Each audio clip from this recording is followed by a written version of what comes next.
Thank you, and good morning everyone, Honourable Attorney General and Minister for Economy and other distinguished guests. On behalf of the Asian Development Bank, let me offer my sincere gratitude to the Government of Fiji for their strong commitment towards this sustainable and resilient recovery program supported by the Asian Development Bank. I'd like to note that this program comes at a very important time for Fiji as it begins its recovery from the COVID-19 pandemic and looks towards new opportunities to create green, inclusive and climate resilient economic growth.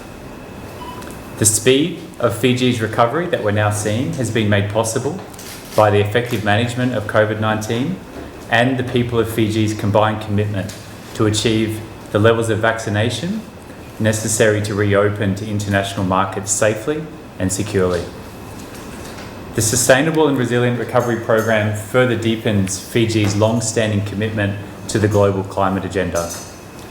Realising the dangers posed by climate change, Fiji was actually the first country in the world to ratify the Paris Climate Agreement back in 2016. Climate change and green growth have long been cross-cutting themes across Fiji's development agenda, including the National Development Plan. This program today, which we have signed, further supports the government's efforts to systematically mainstream climate resilience into the government's budgeting and decision-making processes, including through the enactment of comprehensive climate change legislation. The program also supports the government's efforts to improve public financial management and implement inclusive fiscal and social policies for community resilience. This includes the implementation of gender-responsive budgeting processes and also continued reform of social protection schemes. ADB is also pleased to be able to support the Government of Fiji's financing needs by providing long-term financing at low cost and creating fiscal space necessary to implement a new medium-term reform program.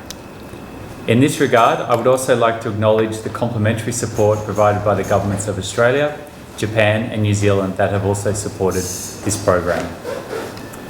As we look towards the new phase in Fiji's economic development, ADB looks forward to continuing to support Fiji's global leadership on climate change issues and to provide technical and financial support where needed to assist in the effective implementation of these reforms and climate resilient infrastructure investments. Banaka.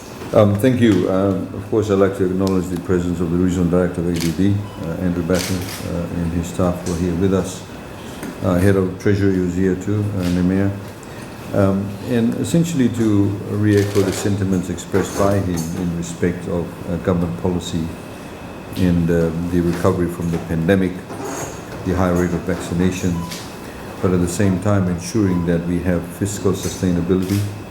As you know, that through the policy-based loans that we've been receiving, which has been now a 3-year program, we have carried out a number of institutional changes, legislative changes, policy changes. They include, for example, public financial management, fiscal resilience and debt sustainability. You find our medium debt strategy available on our webpage. As mentioned by Aaron, our Climate Change Act is available, the Financial Management Act is all available on our website. You can go to the online laws of Fiji, you'll find all of that available. And at the same time, creating the public policy for community resilience and creating an enabling environment for resilient private sector recovery. These manifested itself through the various policy announcements, budget announcements last year and this year. For example, the $200 million concessional loan facility afforded through the mainstream financial institutions, which government guaranteed, for example, 2 years of payment of interest for the first 2 years for the borrowers, and the principal was actually put on hold by those financial institutions participating in that. This financing, of course, for us, it comes through ADB. We have 2 loans. We have a 25-year repayment term inclusive of a 5-year grace period, and with a 2% interest rate, and then the other $90 million, which makes up the balance of the $150 million, a 15-year repayment term inclusive of 3 years grace period, with a 1.29% interest rate. This has been on the back of numerous other arrangements we have in ADB, including in particular the technical support, the capacity building, And there's been some grant funding that was given, in particular during the pandemic period, in terms of assisting Ministry of Health and our ability to respond to those health challenges. This is on the back of the financing program that we've had through the Government of Australia, the grant support of about Fijian $128.8 million, JICA loan at $176.8 million, Fijian dollars. I'm talking about the Government of New Zealand and AIIB have also assured us of funding to the tune of approximately $115 million. These actually indicate, as highlighted by the Regional Director, a confidence in the management of our finances and indeed the management of our economy, and thus we're seeing such investments and indeed some partnerships. We also would like to announce, in terms of some of the other policy changes that have taken place, in particular we've got now 5 additional ministries that are implementing the gender responsive budgeting. So initially we had the 2 ministries, we did a pilot program with that, Ministry of Fisheries and MCTTT, and then we've got now Ministries of Education and Youth and Sports, Agriculture, Forest, Women and Police. They're now part of the gender responsive budgeting. Ministry of Economy obviously oversees all of this. We have social assistance policy that guides gender responsive targeting of social assistance program. We've exempted VAT on the premiums for climate and disaster risk parametric insurance. We've launched market-based parametric microinsurance products.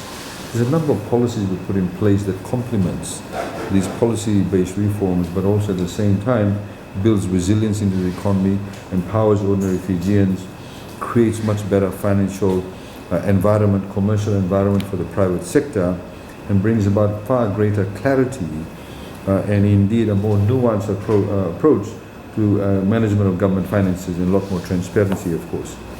So I'd like to thank the ADB for this partnership. We also know that ADB has a number of other plans which we want to work with them regarding Fiji. We wanted to complement our other finances like the World Bank. ADB and World Bank do work fairly closely together, and a number of bilateral relationships that we do have. So thank you once again, and we look forward to obviously doing much bigger and better things. Okay, Thank you very much. For your official address, now we open up the floor to the members of the media. Is there any? You can just explain about the elaborate further on how to make it used to several languages. Well, as you know that when we did formulate the budget, this 150 is factored as part of the revenue that we'll be getting, the finances we'll be getting. So it goes towards the many budgetary announcements in terms of the expenditure.